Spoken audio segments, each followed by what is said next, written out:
Okay, what's up? So another walking video. We just recorded another one and we had to dodge a lot of leaf blowers. So we've got the route now that's not going to screw up the, the audio. Never know, another leaf blower could come around. Yeah, I mean, that's the exciting part about these videos. You never know. Is a bird going to fly in? Are Or we going to get someone's hit by a hand car? gets in your face. Oh, yeah. Am I going to get a twig in the eye from a tree? You never know. There could be anything, really. It's spontaneous and we haven't had any disasters yet. But, so anyway, I did a LinkedIn post the other day. I'm not sure when you're going to post this, so the other day.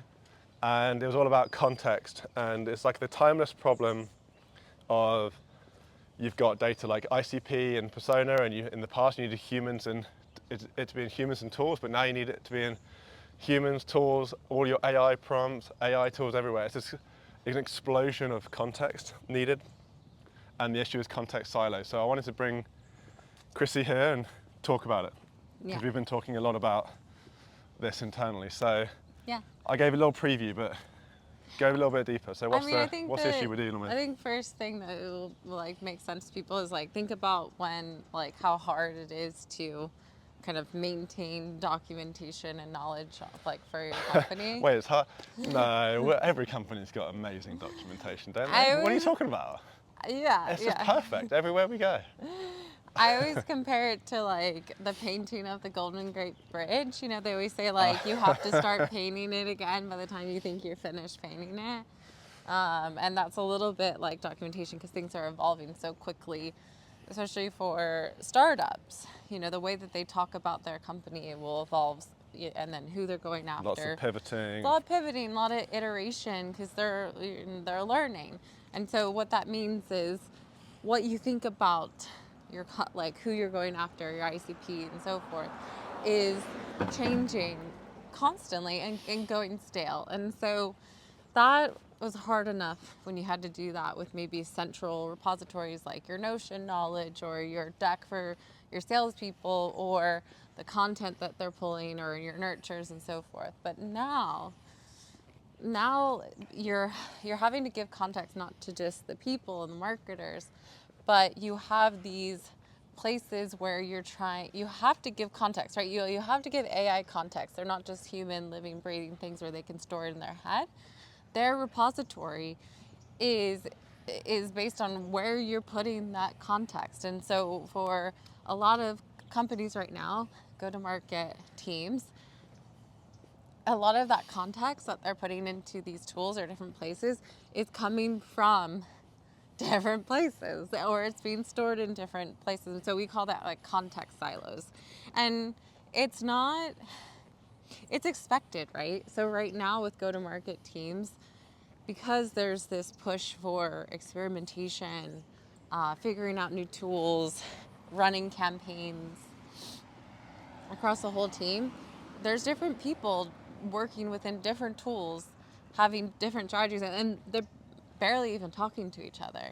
And so, and they're having to put context directly into their prompts into these tools. So you think about if you're running a workflow in like N8N, and you're trying to give it some context on, say, like your personas, you're doing that directly within like a node of that workflow. That can easily go outdated. And so when you see that, how that could get magnified by 10x, 13x, 20, right? Because so many people are doing that same type of thing in different places.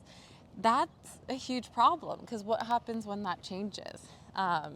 What you think would be autonomous kind of workflows and things like that are now using context that's outdated and just not the right fit. And so having to go back and update that would be hard, but also having trust that what the context that the team is putting into it is accurate is also something that you have little control over. So do you think this has got worse with just how much we're able to automate with AI now? So in the past you would have people, they would be able to, like say you're having a marketer write an email, they would know to reference the knowledge base on the messaging for the certain persona, and they would do that as they were writing the email.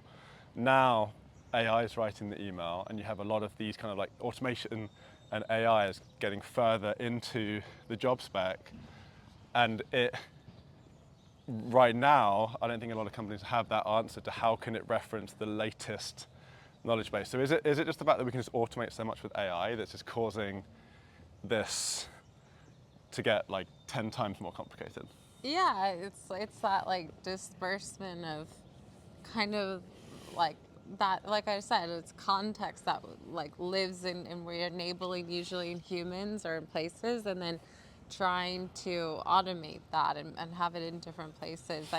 I think also too, we are now in this position where go-to-market teams can actually utilize like their ICP, utilize their personas, utilize the pain points and messaging that matches to those personas with these tools, where before you couldn't. A lot of people just do generic nurturing, generic sequences, because they're like, this is too hard to do this. But now with AI you can. But with that, it's like you have to know the more you're trying to give context, personalize this, it may go outdated and you need to update it. Where before, because you just did generic marketing, you didn't really have to worry about that. So I know this is an evolving thing and an evolving need, but what are, maybe we can talk about tools maybe that to look into, Yeah. but maybe we can talk about just like the philosophy or the way to think about how to solve this problem. Yeah, well, I think one, you just need to, at a minimum, kind of like have a lot of the context that the team is using to be somewhere just documented and agreed upon by the go-to-market team, that like that state is the active state, even more than before. So I think having like a central kind of knowledge repository, even if the team can also come up with like standardized context that you add into your prompts, the better. And if they're even formatted into like sample prompts for the team so they can see that, I think would be interesting. So if you use like a Notion or Coda, like having that there. I know some other teams also, they may want to use like a GitHub repository or whatnot. But I think having kind of like a central kind of agreed upon documentation knowledge is useful. Now there are tools that are trying to tackle this. I think Octave is one of them, but we're yet to kind of really fully test that and see how it can tackle all context silos. Yeah, because there's like the fact there's needing the context documented, and then there's how do all of these automations and AI prompts and AI steps and workflows tap into that context Yeah. when it needs it, right? Yep. And that's like more of a, Octave is very much like trying to solve that with open API approach, where you can call on that context whenever you need it. I think also what may be the answer to this, and what other tools might start to say, well, we don't need to care about this, is when it's like more generative, like it has a system and its agents are built in a way where it's constantly iterating on the data that's going back into it. So it's creating its own latest Yes. kind of knowledge-based Right, context and so the based on what it's ICP learning. is like, okay, we learned that you closed one That's this actually a deal, very good point, yeah. and so forth, and so I That'd be think an interesting video, actually, like what's better, kind of like company, human-led context creation, like ICP generation, or just like let AI go wild and just like see what it finds and then keep following it. I mean, that's an interesting debate right there.